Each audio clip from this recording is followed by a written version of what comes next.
2022년 5월 22일 주일 우리 가칭 라일락교회 주일 예배 함께 은혜 나누실 하나님 말씀은 신약성경 베드로전서 5장 6절부터 11절 말씀 되겠습니다.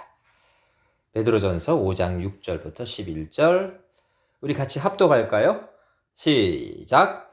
그러므로 하나님의 능하신 손 아래에서 겸손하라. 때가 되면 너희를 높이시리라. 너희 염려를 다 주께 맡기라. 이는 그가 너희를 돌보심이라. 근신하라. 깨어라. 너희 대적 마귀가 우는 사자같이 두루다니며 삼킬 자를 찾나니 너희 믿음을 굳건하게 하여 그를 대적하라. 이는 세상에 있는 너희 형제들도 동일한 고난을 당하는 줄을 알미라. 모든 은혜의 하나님 곧 그리스도 안에서 너희를 부르사 자기의 영원한 영광에 들어가게 하시니가 잠깐 고난을 당한 너희를 친히 온전하게 하시며 굳건하게 하시며 강하게 하시며 털을 견고하게 하시리라. 권능이 세세 무궁하도록 그에게 있을지어다. 아멘. 저는 오늘 본 말씀 의지해서 고난을 어떻게 대하고 계십니까? 이런 제목으로 함께 은혜를 나누고자 합니다. 제게는 과거 둘로스호라고 하는 선교 선박을 타고 전 세계를 돌던 후배가 하나 있습니다. 그는 최근까지도 중동 이라크에서 언어 변전소의 책임자로 근무하면서 목숨을 걸고 선교하기도 했습니다. 비록 저보다는 나이가 어리지만 제가 진심으로 존경하는 그런 신앙 동지입니다.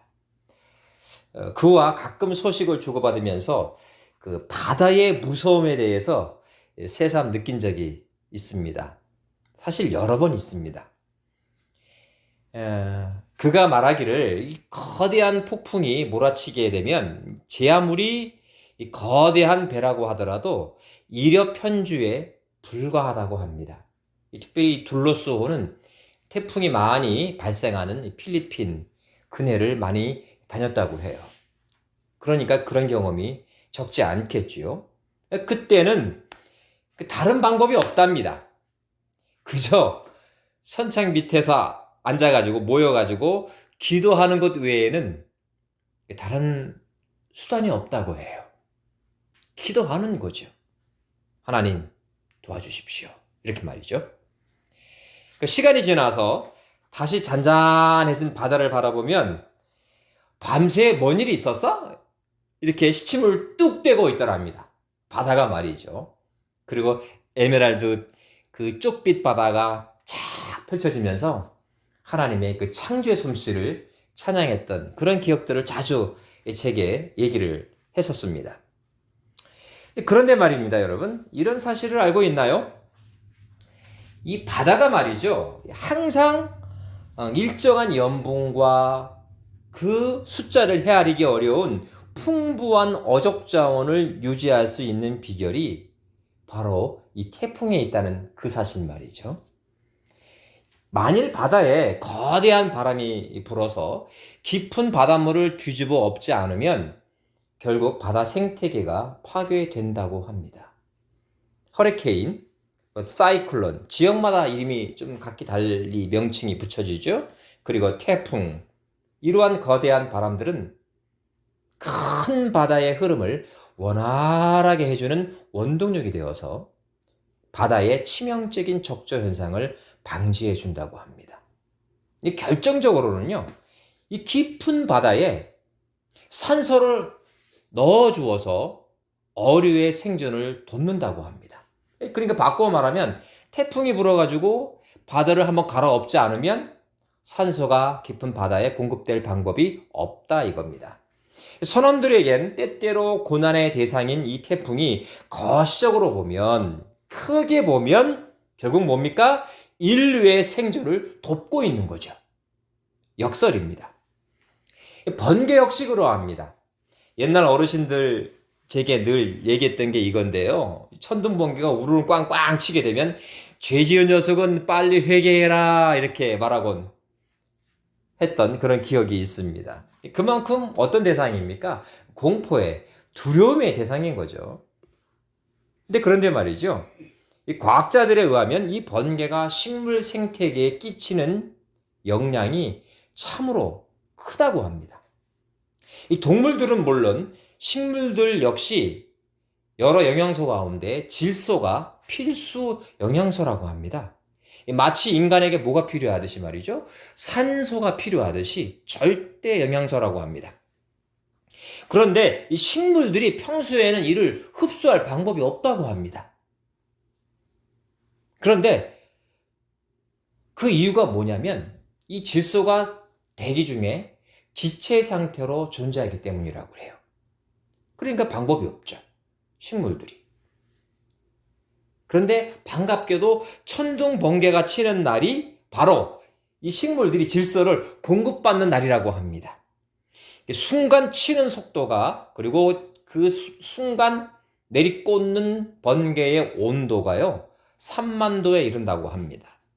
이 3만 도에 이르는 번개가 이 질소가스를 고체 형태의 질소 화합물로 바꾸게 한다고 합니다. 그리고 그 질소 화합물이 고체화되어져서 비가 오잖아요. 그러면 어떻게 됩니까? 빗물에 녹아서 자연스럽게 땅에 녹아드는 겁니다. 동물들에게는 단백질을 만드는 데 도움을 주고 식물들에게는 씨앗을 발화시키는 데에 결정적인 도움을 주는 것이 바로 질소이고 그것의 토대가 뭡니까? 번개인 것이지요. 태풍 같은 거대한 폭풍이나 번개는 우리 인간들에게 어떤 상징이라고 말했습니까? 고난과 공포의 상징으로 받아들여져 왔습니다. 하지만 이 두 요인이 없었다면 인류는 진작에 멸종했을 것이라는 것이 과학자들의 일치된 견해입니다. 사랑하는 성도 여러분, 여러분이 지금 이 시점에서 태풍이나 번개가 빗발치는 듯한 고난 가운데 있다고 생각하십니까? 만일 그렇다면 고난을 대하는 관점을 바꾸시기 바랍니다. 오늘 성경 본문에서 사도 베드로는 이렇게 우리에게 말합니다. 모든 은혜의 하나님 곧 그리스도 안에서 너희를 부르사 자기의 영원한 영광에 들어가게 하시니가 잠깐 고난을 당한 너희를 친히 온전하게 하시고 굳건하게 하시며 강하게 하시며 터를 견고하게 하시리라. 10절입니다. 오늘 본문 말씀을 구성하는 11개의 절 가운데 가장 핵심이 되는 구절이 바로 10절이라고 생각합니다. 이 10절 말씀은 크게 두 개의 교훈으로 나누어져서 우리에게 주어집니다. 하나는요, 그리스도의 은혜를 입은 사람들 역시 고난에서 자유롭지 못하다입니다. 다른 하나는 그러나 그 고난의 시기는 잠깐 동안이다. 이렇게 말입니다. 그런데 첫 번째 교훈은 좀 그렇다 치고 이 두 번째 교훈에는 저 역시 선뜻 동의하기 어려운 부분이 있어 보이지 않습니까, 여러분? 어떻게 베드로는 그 고난의 시기가 성도들에게 닥칠 고난의 시기가 짧을 것이라고 단언하고 있을까? 이렇게 말이죠. 궁금증이 생기잖아요. 당시의 그리스도인들에게 혹시 이 베드로 사도께서 무조건적인 순종만을 강조한 것은 아닐까? 받아들이기 어려움에도 불구하고. 요즘으로 치면, 예를 들면 10년 넘게 일주일에 3번 혹은 4번씩 신장 투석 치료를 받는 분들에게 혹은 교통사고나 뇌출혈, 심근경색으로 하루아침에 사랑하는 아빠를 천국으로 보낸 그 가정에게 이 말씀이 과연 가슴에 와 닿을 수 있을까? 이렇게 말이죠. 그런데 말입니다. 그 해답 역시 오늘 본문 10절에 있습니다. 그리스도 안에서 우리를 부르신 하나님께서 어떻게 해요? 영원한 영광에 들어가게 하셨다. 이 부분에 여러분의 시각을 좀 그 초점을 모아주시기 바랍니다. 뭐라고요? 영원한 영광! 영원한 영광! 출애굽기 3장 14절 말씀처럼 하나님 편에서의 시간은 뭡니까? 영원입니다. 시작도 영원이고 끝도 영원입니다. 그런데 우리는 그의 자녀입니다. 여기에서 시간 개념에 괴리가 발생합니다. 우리 역시 하나님의 자녀로 앞으로 영원한 천국에서 영원한 영광 가운데 살게 됩니다. 이게 믿습니까? 하지만 아직 육신을 입고 있는 우리 입장에서는 이 영원성이 좀처럼 실감나게 우리에게 다가오지 않는 것도 또한 사실이거든요. 그래서 이 고난이 괴로운 겁니다. 사도 베드로는 이것을 너무 잘 알았어요. 그래서 베드로후서 3장 8절과 9절에서 이렇게 말씀을 추가하고 있습니다. 사랑하는 자들아, 주께는 하루가 1000년 같고 1000년이 하루 같다는 이 한 가지를 잊지 말라. 주의 약속은 어떤 이들이 더디다고 생각하는 것 같이 더딘 것이 아니라, 즉 지체되는 것이 아니라 오직 주님께서는 너희를 대하여 오래 참으사 아무도 멸망하지 아니하고 다 회개에 이르기를 원하신다. 이렇게 기록하고 있습니다. 제가 이 규절을 묵상하면서 하루가 1000년 같았을 사람들은 우리의 입장이고요.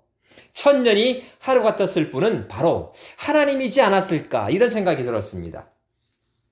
한번 여러분 생각해 보세요. 속된 말로 이 땅의 인간 타락을 지켜보시는 하나님의 그 심정 말입니다. 그냥 확 쓸어버리고 싶은 마음이 들지 않았을까요? 또 실제로 홍수 심판이 있었잖아요. 하나님께서 물로 온 인류를 심판하신 그 사건 말이죠. 그러니 하나님께는 1000년이 하루 같았을 겁니다. 자비로우시고 인내가 많으신 하나님이 아니시라면 우리 인류의 역사는 일주일도 안 되어서 종료되었을 것이라고 저는 확신합니다. 장구한 인류의 역사라는 것이 하나님께는 단 며칠의 시간밖에는 되지 않는 한 줌의 역사인 것이죠. 이런 하나님께서 동시에 우리들이 구원에 이르는 회개에 이를 때까지 기다리십니다. 그런데 어떻게 기다리신다고요? 하루가 1000년같이. 1년도 아니고요. 100년도 아니고요. 몇 년입니까? 1000년 말입니다. 인간이 생각할 수 있는 최대치의 시간, 그게 바로 1000년입니다. 그래서 1000년이 바뀔 때마다 밀레니엄에서 크게 큰 경축 행사를 벌이잖아요. 그죠? 1999년에서 2000년 땡 칠 때 얼마나 온 지구가 요람 법석을 떨었습니까? 그 시간이 하나님께는 하루가 되기도 하지만 거꾸로 하루가 1000년이 되기도 한다, 이 말씀입니다. 베드로 전후서가 기록될 당시의 그리스도인들은요, 이제 막 박해가 시작되겠구나. 그러니 우리가 이 박해를 준비해야 되겠구나. 그 시간이 다가왔구나라고 그런 느낌을 가졌을 때입니다. 사도 베드로 역시 이런 분위기를 감지했죠. 그래서 베드로 전후서를 관통하는 주제어가 여러 가지가 있는데 그 가운데 시험, 연단, 그리고 고난이라는 어휘를 자신의 서신에서 자주 사용하고 있습니다. 이런 여파였을까요? 당시의 그리스도인들은 다가올 이 박해를 피하고 싶었을 것이고 당연히, 아주 지극히 당연히 예수 그리스도의 재림을 손꼽아 기다렸을 겁니다. 그렇다고 해서 사도 베드로는 자기 마음대로 요즘 이단 사이비처럼 예수님의 재림 날짜를 자기 마음대로 예언할 수 없었습니다. 왜냐하면 그에게 있어 가장 중요한 것은요, 우리 주의 오래 참으심이 구원이 될 줄로 여기라고 했던 베드로후서 3장 15절 말씀처럼 많은 사람들이 시간 개념이 존재하지 않는 영원한 나라, 즉 천국에 입성하는 것에 있었기 때문입니다. 베드로는 재림에 관심이 있다라기보단 뭐에 관심이 많았다고요? 많은 사람이 구원에 이르는 회개에 이르기를 더 원했던 거예요. 다만 주의 재림의 날이 어느 날처럼 임한다고요? 도둑의 날처럼. 즉 어느 날을 지정해서 오는 것이 아니라 갑자기 올 수 있으니 도둑이 나 언제 너네 집 담 넘어갈게 예언하는 거 봤습니까? 그처럼 올 것이니 거룩한 행실과 경건함으로 그날을 간절히 사모하며 기다려라고만 하고 있습니다. 이 말의 진정한 의미는 무엇일까요? 하나님의 결심에 따라 천년이 하루같이 내일 갑자기 올 수도 있고 혹은 하루가 천년같이 더디 올 수 있으니 신랑을 맞이하는 신부같이 자신을 정결히 하는 데에 온 힘을 쏟으라. 이 말이 아닐까요? 지금까지 살펴본 대로 그리스도의 재림이라는 이 엄청난 주제에 대해 베드로 사도는 시간 개념의 무의미성을 아주 강조하고 있습니다. 다시 말해 그는 재림을 준비하는 태도가 그 시점을 특정하는 것보다 훨씬 더 의미가 있다고 생각했습니다. 그에게 있어서 주의 재림보다는 다시 말씀드립니다. 구원받는 성도의 숫자가 훨씬 더 중요했다. 바로 이 뜻입니다. 자, 여기서 오늘의 주제인 고난을 그렇다면 이 고난을 어떻게 대해야 할까? 이 문제로 다시 돌아오겠습니다. 단적으로 말씀드리죠. 고난이 없으면 연단이 없고 연단이 없으면 우리는 성화되지 못합니다. 성화가 없는데 어떻게 우리가 영화로운 몸을 입을 수 있을까요? 어림도 없는 일입니다. 오늘 읽지는 않았지만 베드로 사도는 베드로후서 3장 15절에서 사도 바울이 쓴 편지에 대해 잠깐 언급합니다. 그 부분이 바로 로마서 8장 17절과 18절입니다. 이 말씀의 핵심은 어떻게 구성되어 있냐면 우리가 그와 함께 영광을 받기 위하여 고난도 함께 받아야 될 것이니라.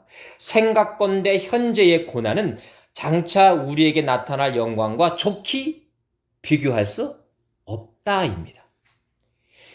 이게 말이 좀 어려워요. 이것을 요즘 말로 재정리하면 이렇습니다.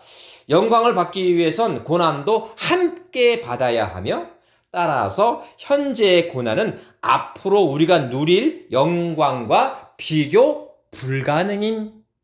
바로 이것입니다. 비교 불가능임입니다. 자, 여기서 오늘 설교의 결론이 주어지게 됩니다. 그리스도인들에게 있어서 고난은 선택 과목이 아닌 무엇이다? 필수 과목이다. 바로 이것입니다. 제가 지금도 기억이 생생하게 나는 학교 후배가 있습니다. 혹시 몰라서 이름은 대지 않겠습니다. 이 설교를 들으면 제 입장이 곤란해지잖아요. 근데 이 친구는 공부를 아주 잘했습니다. 그런데 졸업은 남보다 반년 늦게 했습니다. 소위 코스모스 졸업을 했습니다. 근데 군대 가는 거 이거저거 생각해보면 실제로는 1년 가까운 시간을 남보다 늦게 졸업을 한 거예요. 이유가 뭔지 아십니까? 이 후배가 그 장학금 욕심이 나서 학점 따기 쉬운 선택 과목만 주로 이수하고 학점 따기 어려운 전공 과목은 기피하다가 그렇게 된 거예요.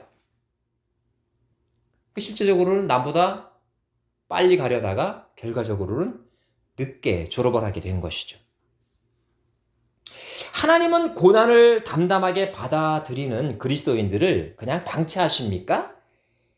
그런 분이 아니에요. 우리가 오해하면 안 됩니다.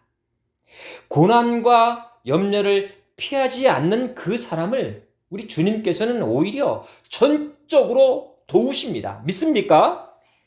2010년대 초반 제가 미국 최대의 한인마트에 취업을 한 적이 있습니다. 많은 한인들을 동시에 만날 수 있고 또 그만큼 전도할 기회가 있겠다 그런 마음이 들어서 제가 취업을 했습니다. 목사였던 저는 당연히 주일은 쉬어야 되죠. 점장과 인터뷰할 때에도 대놓고 이렇게 얘기했습니다. 주일에도 저보고 나오라고 하시려면 아예 지금 뽑지 마시기 바랍니다. 아주 배짱도 그런 배짱이 없는 거죠. 나 뽑지 마셔라고 얘기한 거잖아요. 그런데 취업을 했습니다. 좀 생뚱맞죠. 그래서 1년 정도 그 점포에서 전자부서 담당자로 일을 했지만 단 한 번도 그 점장이 주일 성수 문제 때문에 제게 시비를 건 적이 없습니다. 많은 한인 직원이 있었고 대부분 예수님을 믿는 분들이었지만 이 주일 성수 때문에 주일에 난 쉬어야 됩니다 라고 한 사람은 저와 다른 한 명, 이렇게 딱 두 사람이었습니다. 제가 그 회사를 그만둘 때에도 주일에 쉬는 것이 문제가 되어서 그런 것이 아니에요. 저희 가정이 새로운 사업을 시작했기 때문에 피치 못해 그 직장을 그만두었습니다. 다시 말씀드립니다. 성도에게 있어서 고난은 선택이 아닌 필수입니다. 욥은 그 지독한 고난 가운데 이렇게 고백합니다. 내가 죽게 대하여 귀로 듣기만 하였사오나 이제는 눈으로 주를 배옵나이다. 욥기 42장 5절 말씀입니다. 성도에게 있어 고난은 간접적으로 혹은 피상적으로 알던 그 하나님을 직접 눈으로 체험케 만들어주는 참으로 고마운 도구가 됩니다. 결정적으로 우리 주님께서는 오늘 본문을 통해 이렇게 말씀하십니다. 너희 염려를 다 주께 맡기라. 이는 그가 너희를 돌보심이라. 오늘 이 자리를 떠나간 여러분 모두에게 우리 주 예수 그리스도의 음성이 생생히 이렇게 들려지기를 원합니다. 너희 염려를 다 나에게 맡기렴. 왜 그 무거운 짐을 도로 들고 나가니? 이렇게 말입니다. 기도하겠습니다. 예수님, 그동안 저희는 예수를 믿는데 왜 이런 고난이 나에게 오냐면서 불평한 적이 참으로 많았습니다. 예수님을 믿으면 모든 것이 잘 되고 승진하고 돈 잘 벌고 병원 출입하지 않을 줄 알았는데 왜 내 형편이 이러냐고 하나님께 끊임없이 원망 참 많이 했습니다. 이제는 알았습니다. 그 고난이 우리를 연단하고 그 연단이 저희를 정금같이 변화시킨다는 사실을 알게 해주셔서 감사합니다. 이제 우리 모두가 고난의 문을 걷어내고 영원한 영광의 집에 당당하게 입성할 수 있도록 우리의 모든 염려를 주님께 다 내어 맡깁니다. 오늘 우리와 함께 임마누엘 에베네셀 하여 주옵소서. 예수님의 이름으로 간절히 기도 올리옵나이다. 아멘.